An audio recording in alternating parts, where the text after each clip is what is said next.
Welcome to the Center Collaborative, Creative Solutions in Behavioral Health and Criminal Justice, brought to you by the Oregon Center on Behavioral Health and Justice Integration, which is also known as the Center. We at the Center are all about solutions. Our job in Oregon is to facilitate improvement of the system so behavioral health and criminal justice can work better together to engage people in treatment while promoting public safety. I am your host, Chris Thomas. I hold a master's degree in clinical psychology and have focused on the intersection between behavioral health and criminal justice for 20 years. Over 7 of those years were behind the walls of a maximum security prison. During this podcast, you will have the opportunity to sit in on real, in-depth conversations with experts about complex topics in a way that is both fascinating and digestible. We will focus not just on what is wrong with the system, but what is going right and how we can work together to evolve.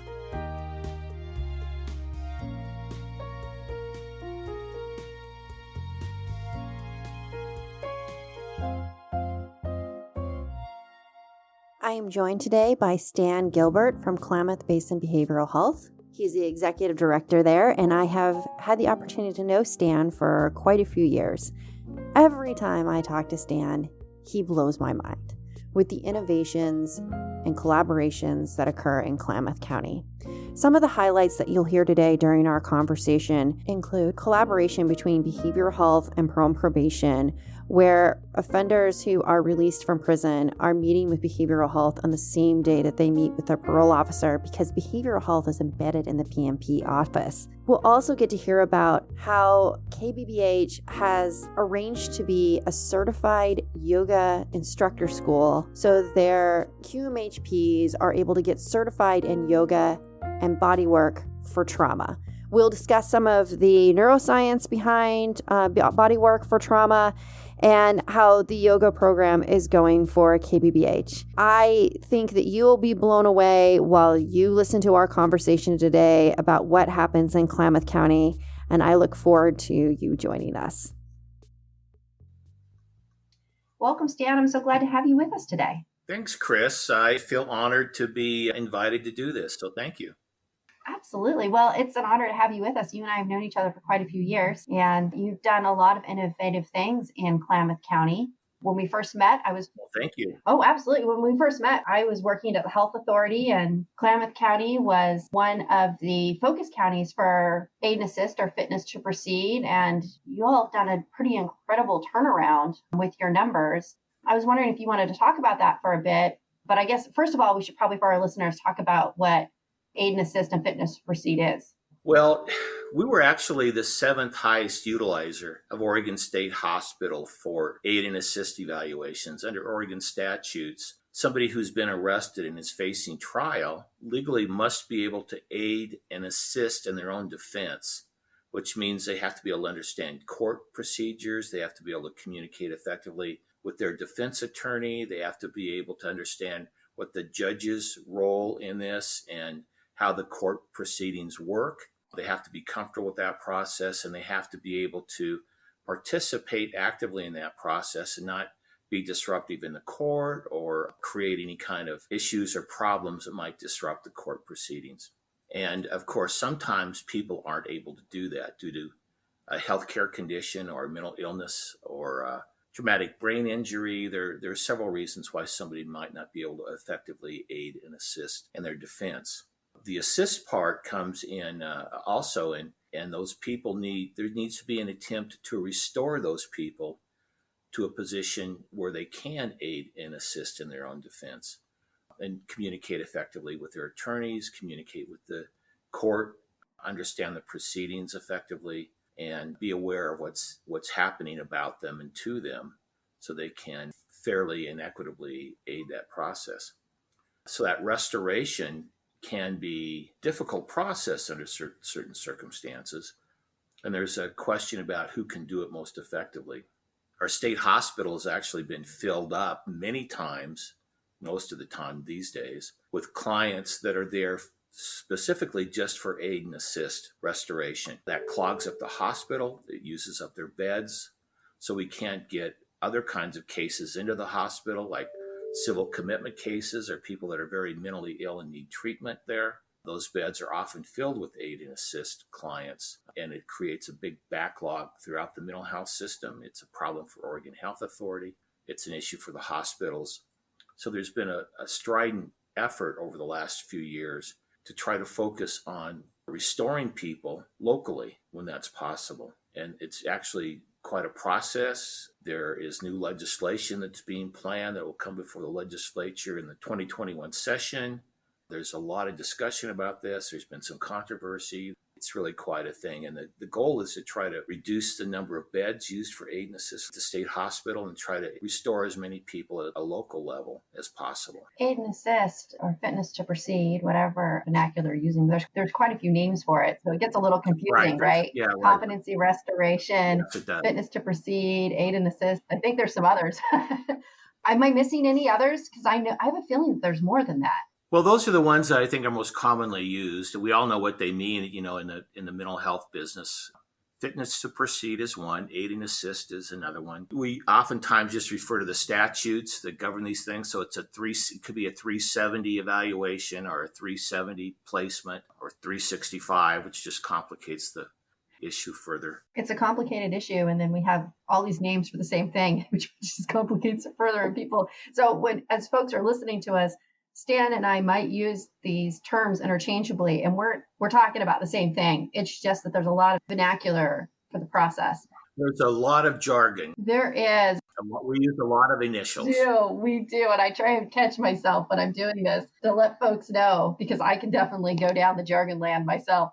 So when we're talking about aid and assist, it is a due process issue. Having that competency figured out for the trial process is so important. And so the question has never been if we restore. The question is where we restore and where the most appropriate place and how we do that. Certainly, people have a constitutional right to a fair and equal trial. And that can't happen if they can't participate in that process. Absolutely. So I remember when I was first at OHA, when we were first kind of having these conversations about aid and assist, some folks had some confusion around that and thought that we could just put people in mental health courts, but their competency needs to be figured out before someone can go into a mental health court. It's a very important piece in the process, and it has kind of its own separate space once you've reached a point where someone isn't able to do that, or if there's a question if someone's able to do that, that really needs to get figured out before you can go anywhere else in the process. That's correct. Well, at one time, Klamath County was the 7th highest utilizer of state hospital beds for this process. And even though we represent about 2% of the state's population, so we were identified as the state was calling a target county, and with the goal of reducing our use of the state hospital for aid and assist processes to more accurately reflect our actual population percentage in the state. And they told us that as a community mental health program, we needed to be more involved in this process, consult with the courts on how to reduce the numbers being sent to the state hospital. And we were actually given some startup funds to develop services to accomplish that. And in the years since, Klamath County no longer is a high utilizer of the state hospital. Klamath County, in fact, has gone to the other end of the continuum where you are hardly ever using the state hospital. It has been quite the turnaround during these years. Yes. Thankfully, we were successful. We didn't do that on our own. Of course, it took a whole community of services to make that happen, including judges and district attorneys and law enforcement and jail staff and Department of Corrections, our probation and parole people. It took a lot of organizing and planning and coordination to bring all of those systems together before we could achieve the goal of really reducing those numbers. That has always struck me when I've come down to work in Klamath County, the amount of collaboration that happens in your county. You all seem to focus on what the problem is. And Klamath, every time I'm down there, I'm just struck about how well you all collaborate in Klamath County. It's always a pleasure to come work with you guys. Oh, well, that's really nice to hear. We've worked hard at it. It wasn't always this way, but I think we've learned that if any of us are going to be successful, we need each other.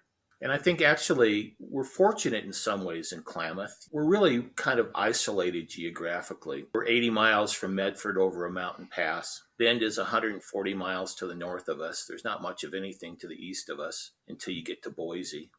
So by necessity, you have to be self-sufficient in a lot of ways. There are no neighboring communities or metropolitan areas that can provide services to us. We don't share law enforcement really, except for our sheriff's department and police department. There's no other judicial district anywhere near us. There's no other jail anywhere near us. So we are kind of forced to figure it out. And I think over time, that's linked to an attitude where collaboration among agencies is just taken for granted now. I think we're kind of lucky in that regard, to be honest. Absolutely. If you were going to give advice to other counties that were starting out thinking about how to collaborate better with their partners, what advice would you give? I think, first of all, it's really important to collaboratively identify what problems you want to solve and decide that you're going to achieve those goals quicker by bringing in partners to do it. And then listen to each other. Of course, I work in mental health, and you really can't do mental health until you understand the other first. Understand first. Understand first. So I think understanding others, the other agencies' issues, what their concerns are, what might scare them off, what problems they need to solve in order to make a plan work. How do we meet all of those needs, and what are their needs, and what can I do to help them solve it? I think that's really, for me, number one. Absolutely. I mean, truly listening and incorporating what the other person's concerns are. Because as long as we're not doing that, we're going to get nowhere. I think that's an excellent point. Yeah. So, what do you have in place now in Klamath County outside of the collaboration that you didn't have before? Well, you want me to just get into that? Yeah. I'd be glad to. We started providing sex offender services for the county years ago. We had staff that became kind of commonly seen in court and with defense bar, district attorneys, corrections. And, over time, trust developed, relationship developed. We added services for domestic violence batterers, and that only increased our involvement with those systems and familiarity with what mental health does and what mental health can offer, with the role of law enforcement, the role of corrections, the role that courts play. And they begin to trust us a little bit more and understand that mental health might have something of value to add to that equation. And that really has been going on for years and years, 20 plus years, probably, those services. At one point, we then began to worry as the community mental health program for Klamath County that when our consumers that were engaged with us in active treatment were arrested and jailed, they lost access to services, case management, medication, and a lot of other things. So it became kind of clear to us that for people with a serious mental illness, when they were in jail, we were actually just provoking oftentimes a psychotic episode. And we didn't like that.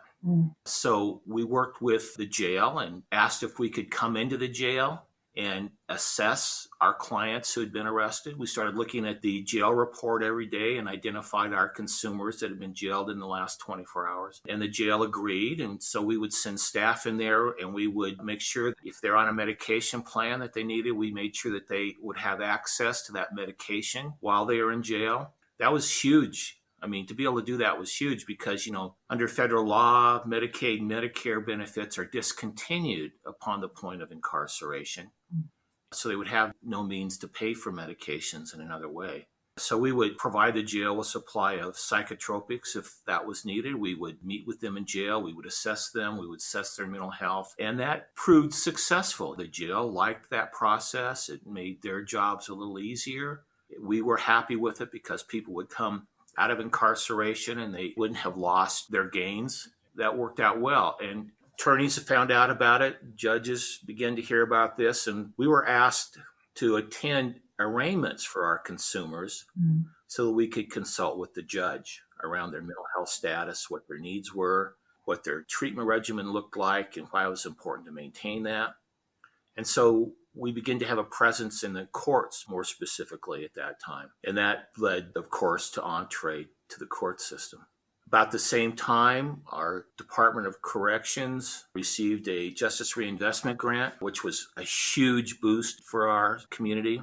With that grant, we increased jail services. We didn't just begin to provide case management to open cases at that were open with us, we began to assess and screen every arrest within the last 24 hours in the jail. Wow. Oftentimes, we didn't have to screen every one because many of them were known and they didn't have a mental health history, that kind of thing. But many of them did. They would present in the jail with a substance issue or a mental health issue, and we would screen for that and maybe even provide some services in jail to those individuals, case planning, direct mental health services, in fact. And then we started attending every arraignment every day so that there was a mental health presence available to the judge if the judge wanted to consult with mental health.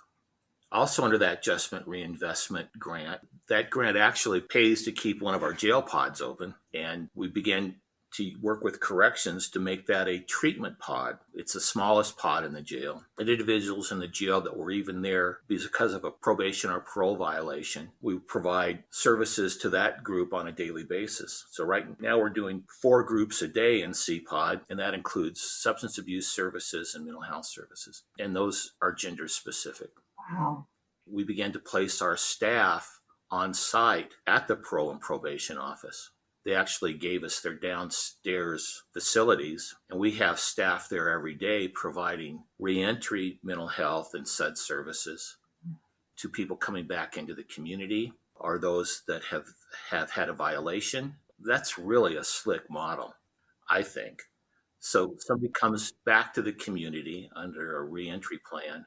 They meet with their probation officer, parole officer. Then there's immediately, the same day, that same meeting, there's a warm handoff to a treatment provider downstairs. So it's kind of a seamless, integrated model. And we assess them. Of course, many of them have a history of substance abuse, mental health issues. There's a lot of trauma in that population, as everybody knows. And it becomes a reentry requirement, in a sense, that they will do services with us. That is such a deal changer for Klamath County. I don't think most people know that for folks who are coming out of prison, in a lot of places, it's really difficult to get an immediate appointment for behavioral health services upon release. Klamath County has found a way to make that seamless. When the person goes sees their PO, same day, they're seeing their behavioral health people in the parole and probation office. And what an amazing model. I know I was really impressed when I came down and saw it. Yeah.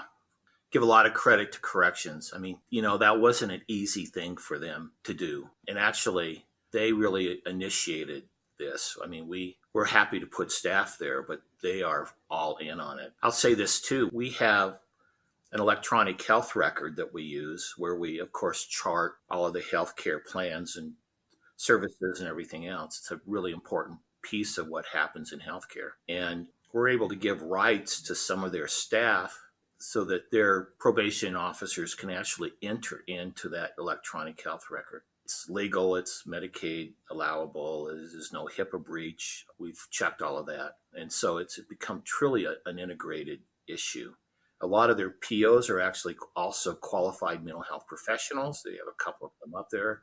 They actually are providing things like moral recognition treatment, MRT, and other models themselves as part of the treatment plan for some of those consumers.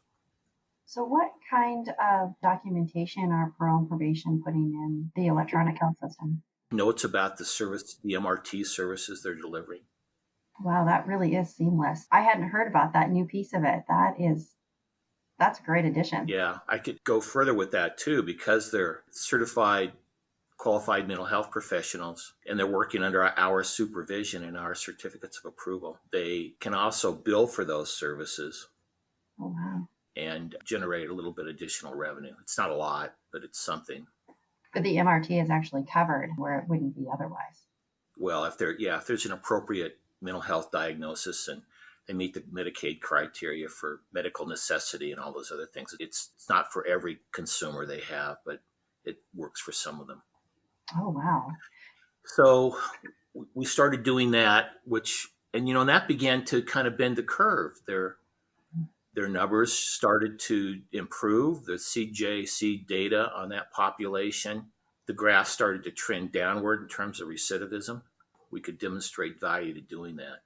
And so we've worked hard to maintain it and continue it. Actually, we've grown that program. So the judges kind of liked us being in the court. And one judge in particular really approached us and wanted to do a mental health court, another specialty court just for mental health. The courts here, like specialty courts, we have a veterans court, family court, drug court. And this particular judge wanted to start a mental health court. So we worked on that for a while. She wanted that on her docket.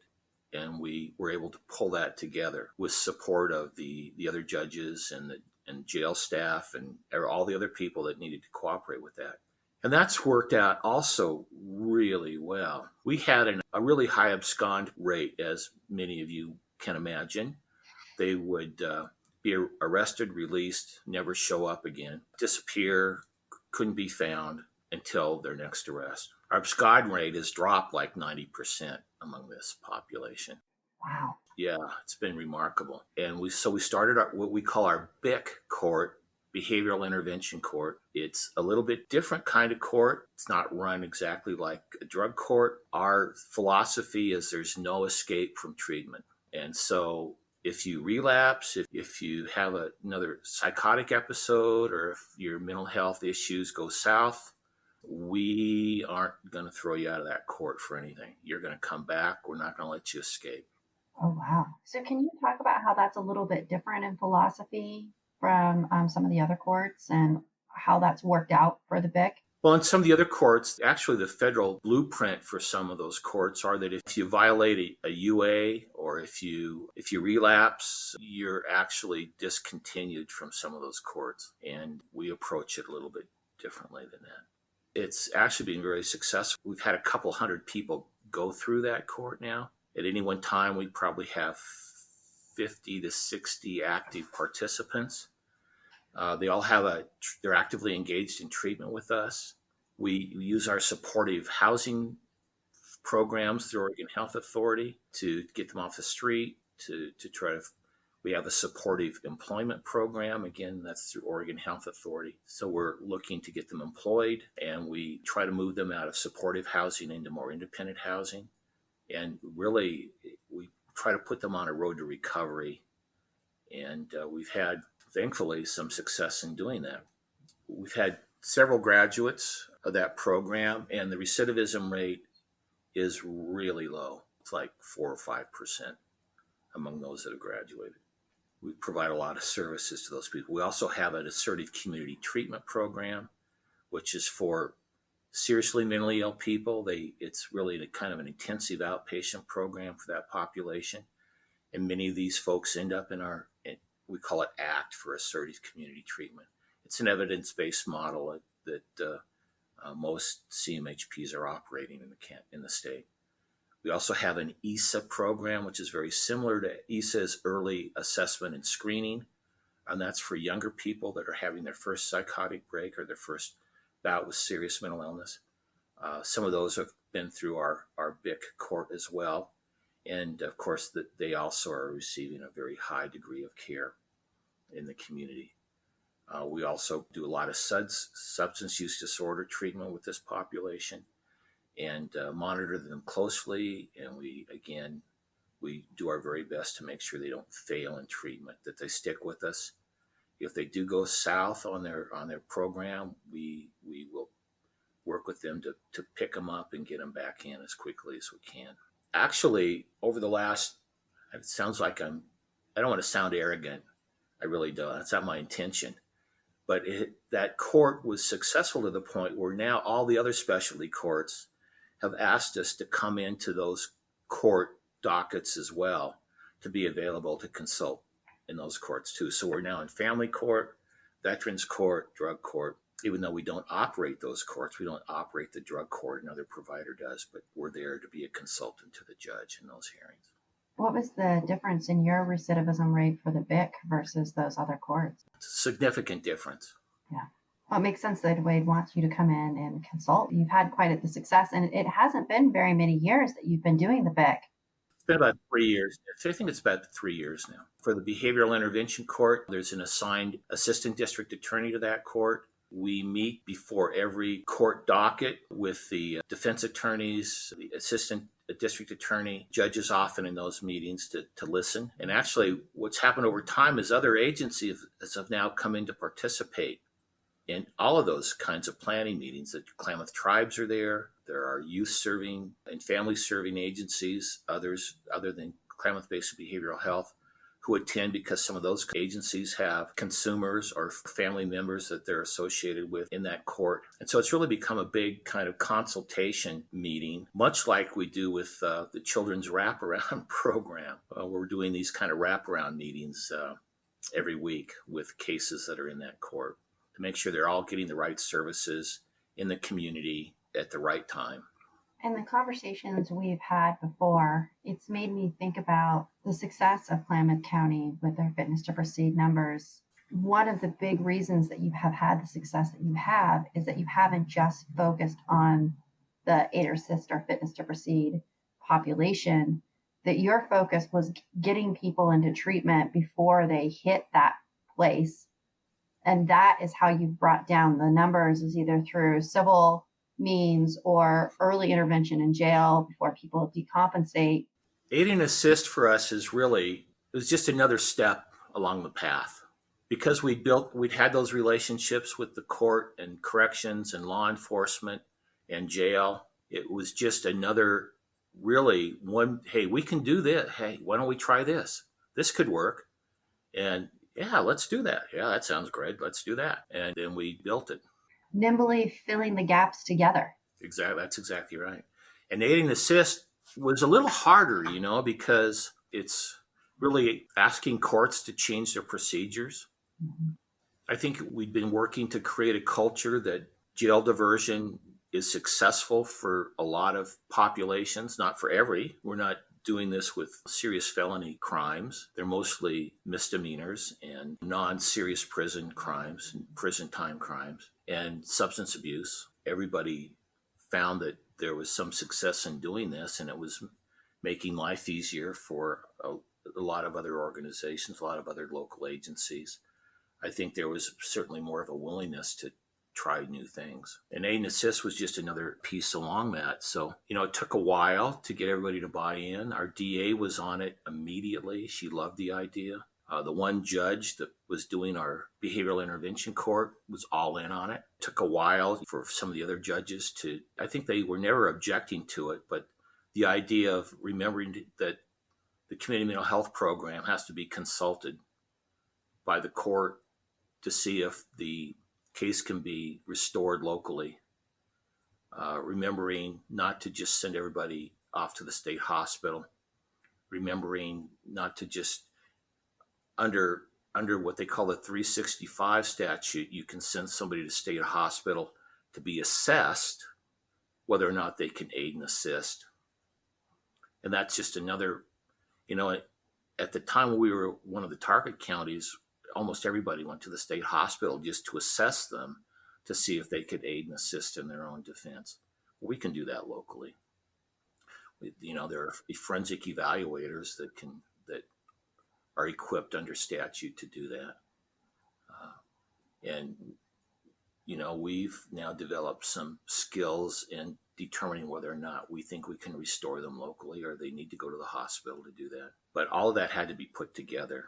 And it took a year and a half to really get to the point where we really begin to significantly impact our target county status. We've also subsequently added transitional housing with corrections clients and some of our behavioral intervention court clients. So corrections as a county agency actually has 4 houses that they have taken, are now county owned, and we've converted those into transitional housing. And at any one time, we're probably housing 50 corrections clients who are transitioning either from prison or who have had a really hard time adjusting to that transition and need to get off the street. One of those houses houses women with their children, Some of them are co-eds, some of them are male only. But that's been a great tool for us to be able to house these clients and keep them off the street, in addition to our own supportive housing and respite facilities and things like that. At any one time, we're probably housing 120 people or so, which for a county with 66,000 people living in it, I think that's a pretty good average. And you have Phoenix Place? It's a residential treatment facility for adults, and we also have some what we call crisis respite beds in there that are shorter term transitional housing for people we're working to restore from a bad psychiatric episode. And, about a year ago, we started doing telepsychiatry services with the jail. Mm. So we have a psychiatric provider that does telehealth there, I think once or twice a week during scheduled times for inmates at the jail who need might need some psychiatric support, medication management. Some assessment are being done. So for a county that's listening to this and thinking about how to decrease their numbers, I think realizing that this took a significant amount of time for Klamath County to get where you are, and how you finally got to this place. It didn't happen overnight. Having all these services and collaboration, it was steps over time to get where you are today. Yes, I think, once it started going, there was kind of a synergy that grew it. And I think it grew relatively quickly. But that only happened after, the groundwork had been done. And we all trusted each other, frankly. My recollection is that you have a crisis intervention team program in Klamath County as well. Yes. I think there was a little skepticism about it at first, but now it's really integrated into the community. We'll ride along with patrol officers. If there's something brewing and they want a mobile crisis team person with them, we're happy to do that. They call us a lot to meet them in the community. We respond 24/7, just about any place. If we're not sure whether or not it's safe for one of our people, law enforcement always agrees to meet us at a site. We're now doing a lot of those. I think when we first started, we'd get maybe 5 or 6 calls a week. Now we're getting 150 a week. So about 30 a day. We get about 30 calls a day. That's a lot. Yes.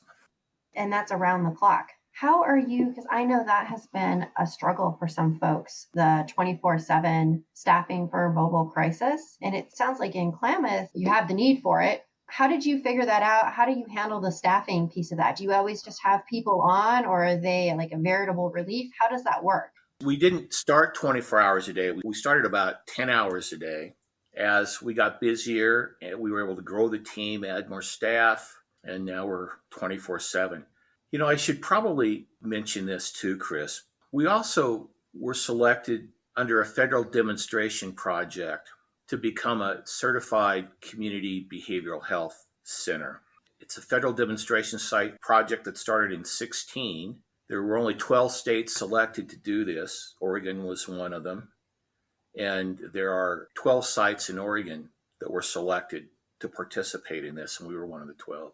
It's a rigorous model. We're required to meet a variety of standards that typically some community mental health programs wouldn't otherwise meet. We're required to report on 21 quality measures, collect data on those, and report every quarter on numbers such as how many people we've seen, time to treatment, how easy is access, depression monitoring, suicide monitoring, depression remission, a lot of them.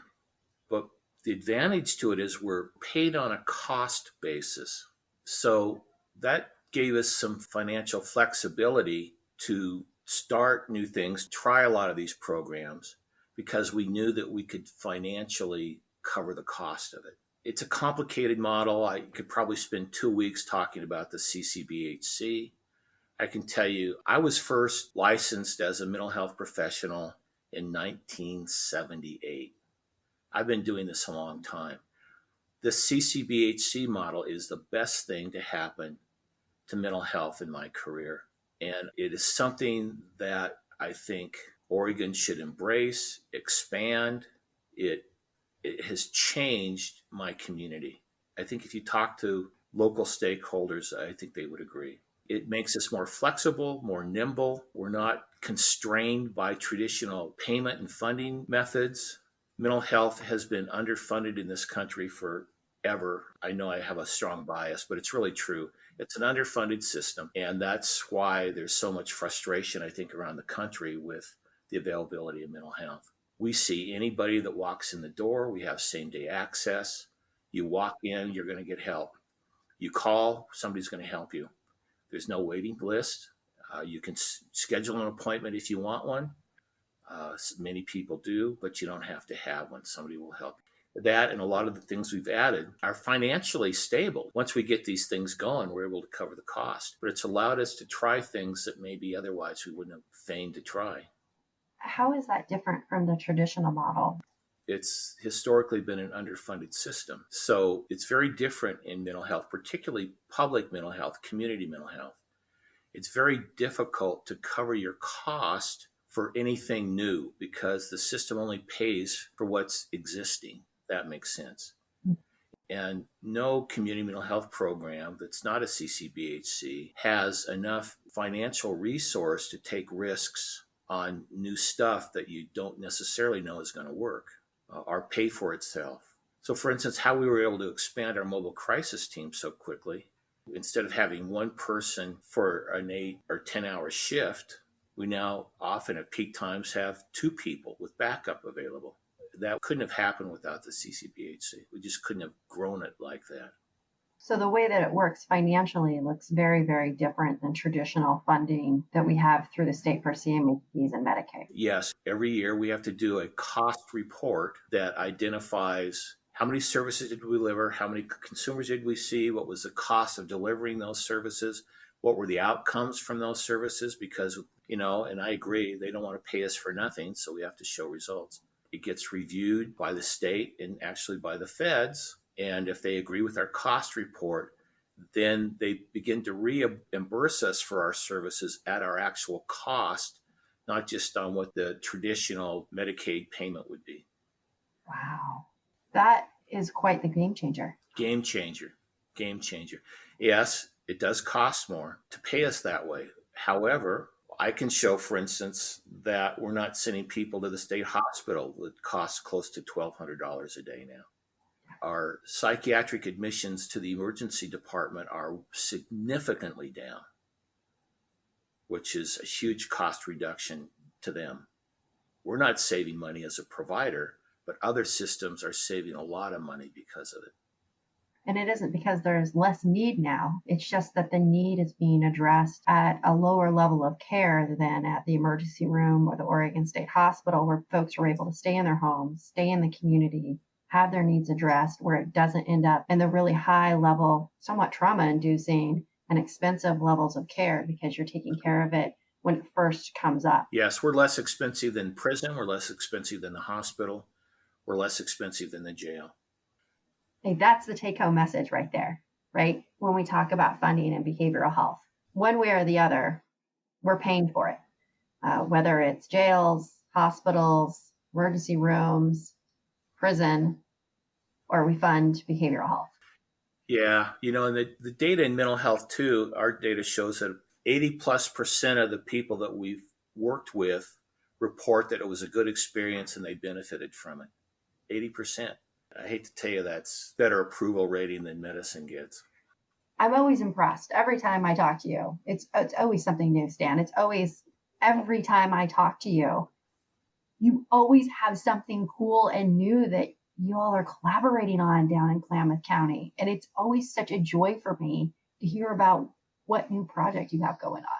I noticed that when we first started working together when I was at the Health Authority, and then just to watch that continue to build upon itself and grow over the years and see it where Klamath County was a focus county, it was one of the top, and then to go to where you are now, where you barely have anybody at the hospital.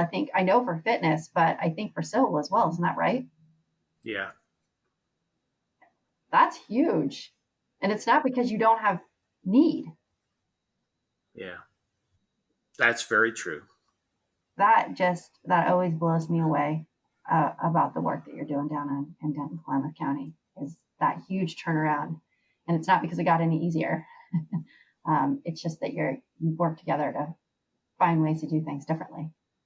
Well, this is actually this is really indulgent, but I'm going to tell you this too, because I think this is really cool.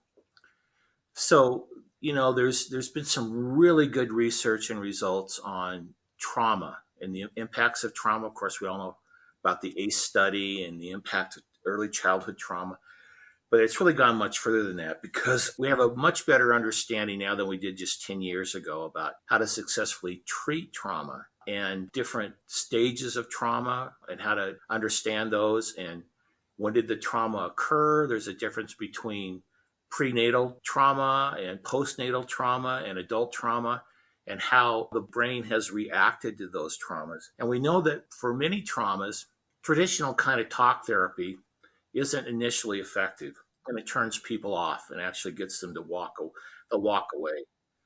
And actually asking people to talk about their trauma only exacerbates it. But we do know that for a lot of trauma, what might be called body work is the most effective initial treatment methodology. Mindfulness kinds of skill training is useful. We started doing mindfulness groups and we tried to incorporate some yoga into that for the body work. It's a media that works really well in the mindfulness thing, focus, attention, deliberate thinking, managing your thoughts, managing your breathing, good stuff. And it turned out that our mindfulness groups became one of the most popular interventions we offered. People wanted to get into a mindfulness group. And we had a qualified mental health professional who was also a yoga instructor. And she was doing these groups, but the groups filled up. She couldn't take any more. Where do you find a yoga instructor, a certified yoga instructor who's also a qualified mental health professional? Yeah. Couldn't. So you know what we did? We became certified as a yoga school and we started training qualified mental health professionals as yoga instructors. And I believe, I'm not sure, I haven't checked, but we are the only yoga instructor school I know of in Klamath Falls. And actually that wasn't my idea. I'm not taking credit for it. It was really our staff that did it and pulled it off and made it happen. But wow, that's so creative. That's so creative. You all don't just fill gaps. You think outside the box when filling gaps. I did not know you were doing that. I had no idea. Well, the pandemic has really kind of shut down groups, right? Yeah. We still have one section going, but you can't do it. We've tried to do remote telehealth yoga, and it's not the same thing. We still do some a little bit, but it's really that particular intervention is tailed off, which I think is really too bad, but it is what it is. Can you say more about reasons that yoga or mindfulness with walking, when you're incorporating the body, is so helpful and effective for trauma? Well, I'm not a neurologist, and probably a neurologist would have a heart attack with what I'm going to say. Although I think it's basically what I'm saying is true and honest and correct. It's just I'm not putting it in scientific language. In some ways, your brain is kind of like a bicep. You do more curls with weights and that bicep gets bigger and more pronounced and stronger. Your brain operates in somewhat the same way in that your brain develops neuronal pathways that become more strengthened and pronounced over time. And what happens is your thoughts and reactions and emotions, as they are repeated over and over and over and over again, strengthen those particular neuronal pathways in your brain. And it's also true that you're born with many, many more nerve cells in your brain than you have as an adult, because those nerve cells that aren't being exercised, so to speak, slough off. And you're left with these neuronal processes that become more pronounced. You use them more often, and over time become how you're automatically going to respond to certain things. Over and over and over again, you're going to respond the same way. Over and over and over, those neuronal pathways, because they've now become predominant, are going to be how you process information.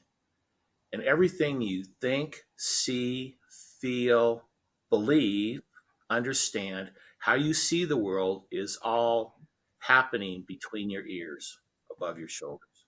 Yeah. Your beliefs, things you hold deeply as truths may not be, but you believe them because that's how your brain has been wired. Now, your brain is flexible. It can adapt. But the older you get, the more pronounced those neuronal pathways have become, the more work it takes to rewire them. That's also true. So thinking about what happened to you only strengthens those neuronal pathways.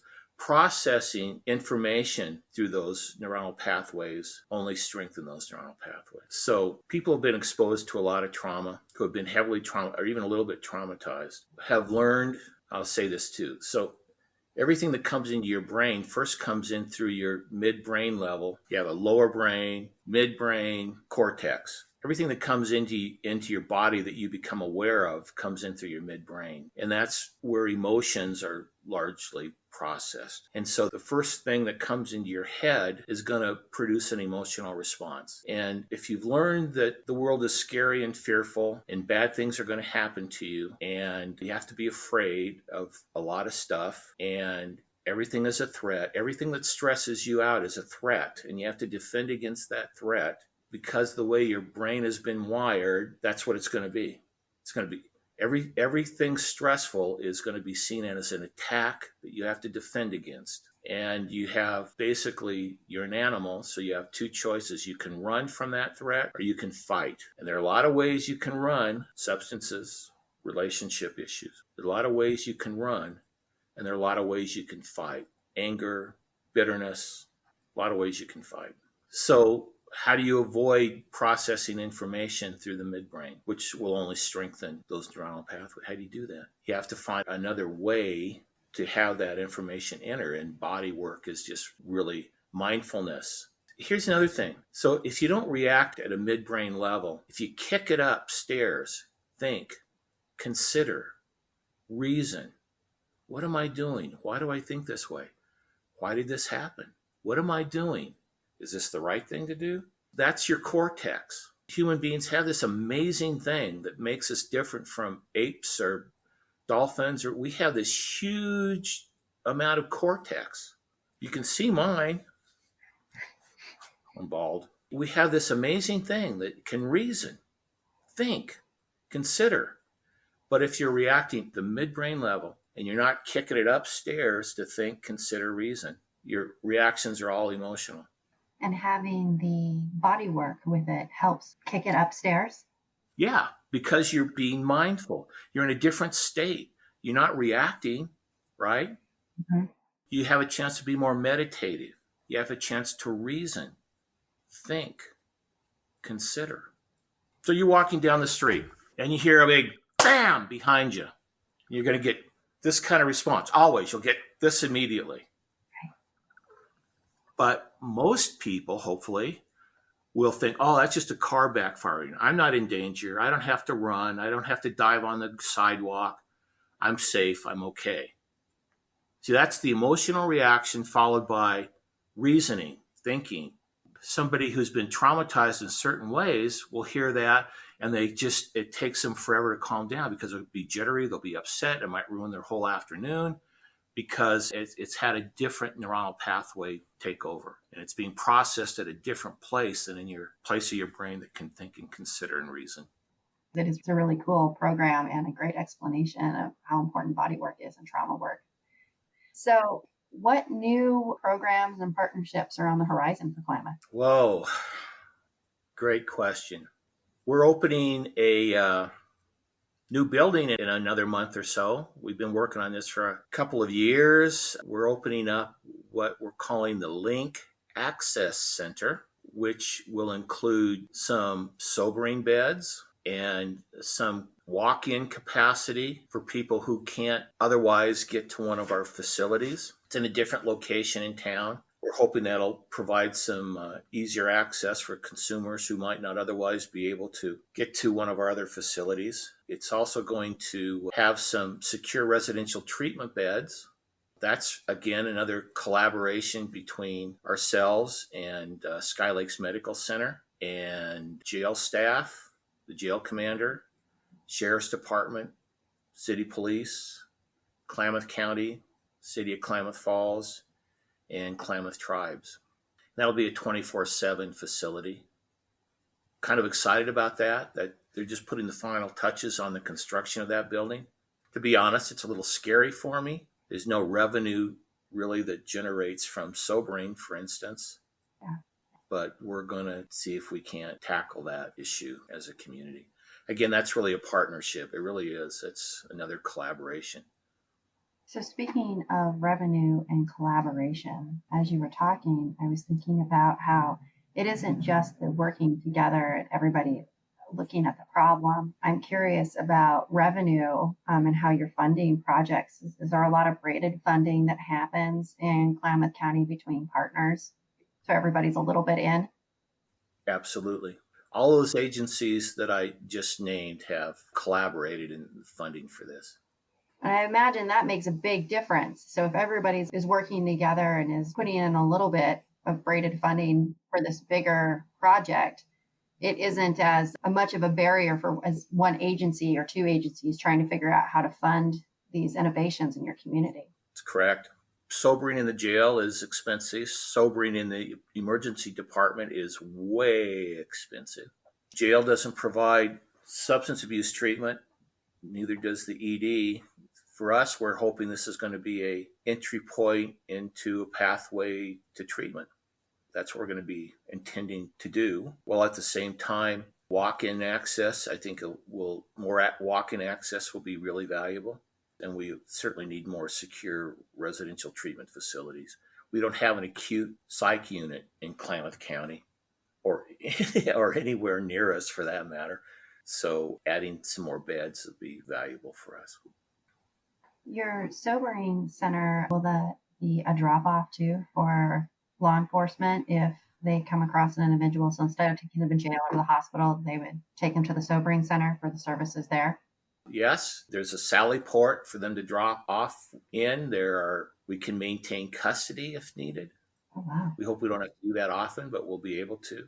So my understanding of a sobering center is that it's a safe place for someone to get sober if they're found under the influence. Correct. And that it's really expensive and not great placement to do it either in the ED or the jail, which is why these sobering centers are so important. Plus it's a stepping into treatment possibility. And yet there's this crux around sobering centers and the funding and when you were talking about the revenue, are those centers, are they not covered by Medicaid? Is that what the issue is? Or general fund? Where's the disconnect in there? Sobering is not a Medicaid billable service. It's not billable through commercial insurance either. I guess what I want to say about that too is we're not viewing this as just a place for somebody to sober up and then leave and we'll wait to see them next time. I think it's a point of entry, and I think that's how we're going to approach it. Our job is to build relationship with these consumers, assess them, provide whatever services we can in that encounter, leave them with something other than just, okay, you're sober, time to go. Mm-hmm. Our job is to build relationship and work on issues relating to sobriety, recovery, and behavioral health. So I think it's very consistent with the access concept. Mm-hmm. It's just a different kind of access into the system, and we want to take advantage of that. And that's another place where it's different, is that in the emergency room or in the jail, it isn't considered an access to treatment, but in your approach, it would be. It's correct. And it's very consistent with jail diversion concept and what that means in the bigger scheme of things. What is really jail diversion? How do you do it? How do you accomplish it? How do you sustain it? How do you change somebody's life path? Yeah. That's what behavioral health is all about. I think that's a beautiful place to end. I mean, that is what behavioral health is all about. It's changing the life path, getting folks into treatment and changing their lives. If you had final thoughts for our listeners, what would they be? It's all about relationship, ultimately. It's all about building relationship, trust, respect, treating people with dignity, honoring them, listening, understanding first. we can't do mental health treatment if we don't understand the other first. Sage words of advice, Stan, in the work that we do. Whether it be about working with a consumer or looking at how we can change a system, it applies in both arenas. Yeah, that's my worldview.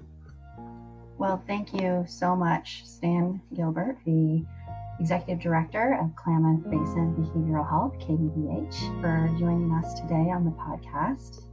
Well, thank you for letting me indulge myself. I appreciated that.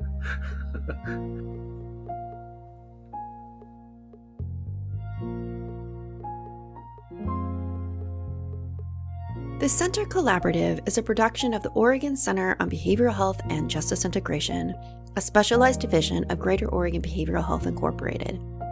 It is produced by me, Chris Thomas, with production assistance from Patrick Kennedy. Music by Patrick Mulvihill and Patrick Kennedy. Subscribe to the Center Perspective using your favorite app. To learn more about criminal justice and behavioral health in Oregon, visit the Center's website at ocbhji.org. You can also find us on Facebook. We'd love to hear from you. Please reach out to us. Join us next time as we chat with the experts about programs and partnerships at work within this complex and yet compelling field.